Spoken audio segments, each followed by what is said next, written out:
Seperti biasanya rombongan keluarga Ghazali berangkat mengaji ke pesantren sehabis salat Isya. Safira yang baru bergabung masih merasa malu dan canggung. Tetapi Indria dan Fatimah yang begitu ramah secara perlahan bisa membuat Safira nyaman. "Mif, istrimu cantik, tetapi sayang tidak bisa kamu apa-apakan," bisik Yongki sengaja mengejek. "Kamu memang teman yang jahat," balas Miftah dongkol.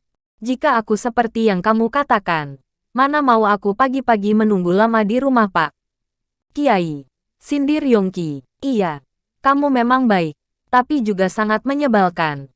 Kamu kira aku tidak tersiksa satu kamar dengan orang yang sangat dicintai, tetapi tidak bisa menyentuh sama sekali," ucap Miftah melirik ke belakang takut jika Safira mendengar.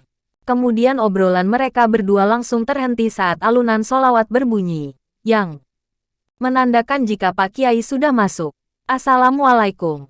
"Waalaikumsalam." Setelah menjawab salam dari Pak Kiai, semua jamaah terdiam. Tadi pagi Yongki sudah meminta pada mantan guru abahnya itu untuk ceramah mengenai kewajiban seorang istri lagi. Setelah dimulai, kali ini Safira yang diam-diam meneteskan air mata.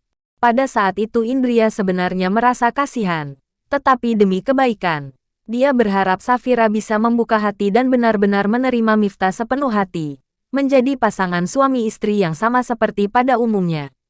Ketika pengajian sudah selesai, rombongan Ghazali memutuskan untuk pulang, dan Miftah mengajak sang istri untuk pulang. Miftah bisa merasakan jika istrinya memerah kedua matanya, tetapi Miftah tidak berani menyapa duluan. Tetapi lama-kelamaan Miftah tidak tahan juga terus saling membisu seperti ini. "Safira, apakah kamu merasa lapar?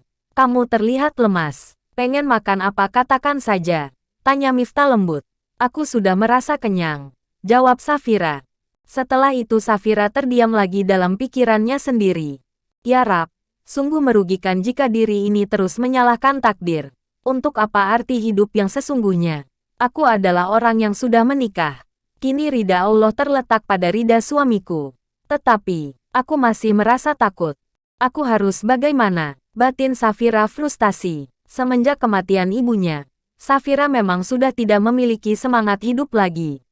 Dia hanya menjalani apa yang sudah menjadi suratan takdirnya. Sampai dia bertemu dengan Amjad yang membantu dirinya untuk hijrah dan mulai memahami arti kehidupan.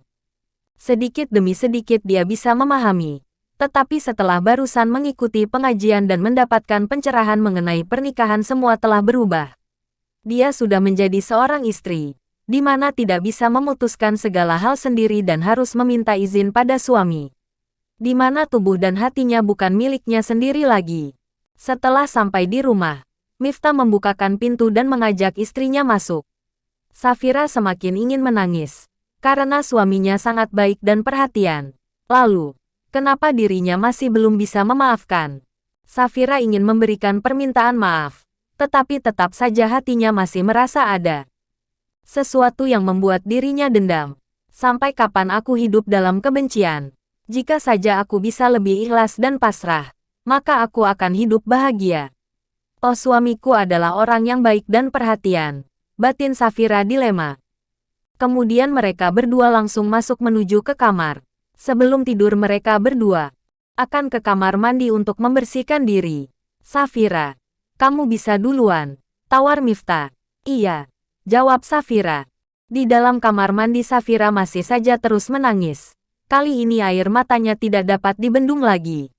Safira menangis sepuasnya. Setelah mandi dan berganti pakaian, Safira keluar, dan dia menemukan suaminya sudah tertidur pulas di sofa. Safira memberanikan diri untuk membangunkan.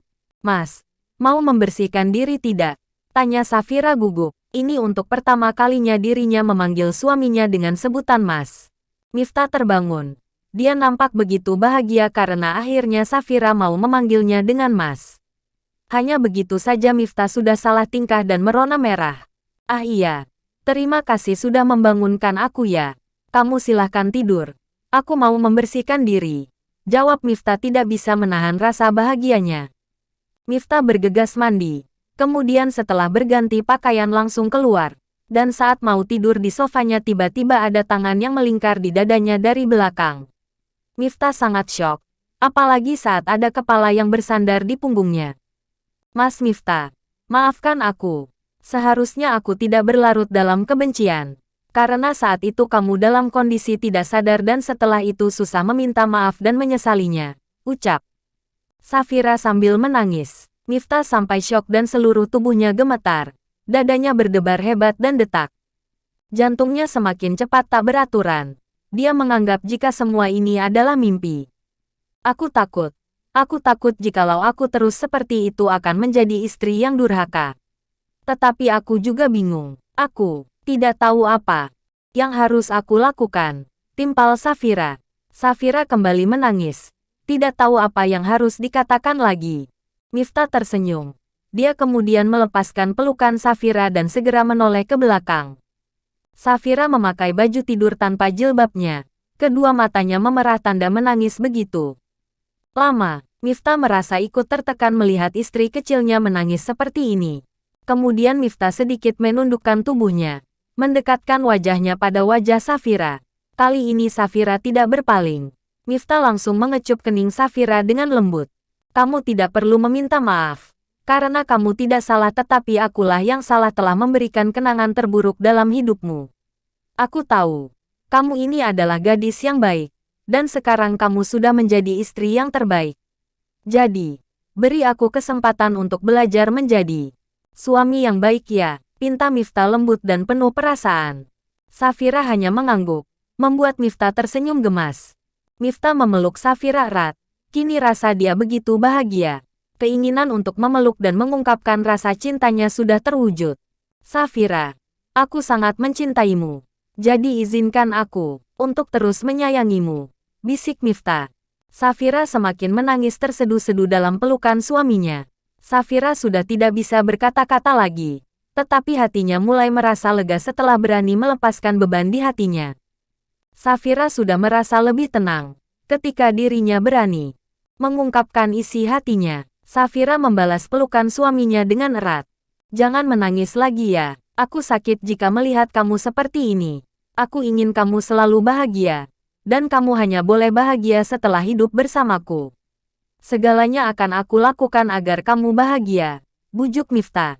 Miftah menghapus air mata istrinya. Dan merapikan rambut yang berantakan tapi malah nampak seksi itu. Sekarang kita tidur ya. Jangan takut. Aku tahu kamu pasti masih trauma jadi aku tidak akan memaksa kamu. Aku akan menghormati keputusan kamu dan menunggu sampai kamu sudah siap. Bujuk Miftah. Iya mas, kamu sudah boleh tidur satu ranjang denganku kok. Jawab Safira malu-malu.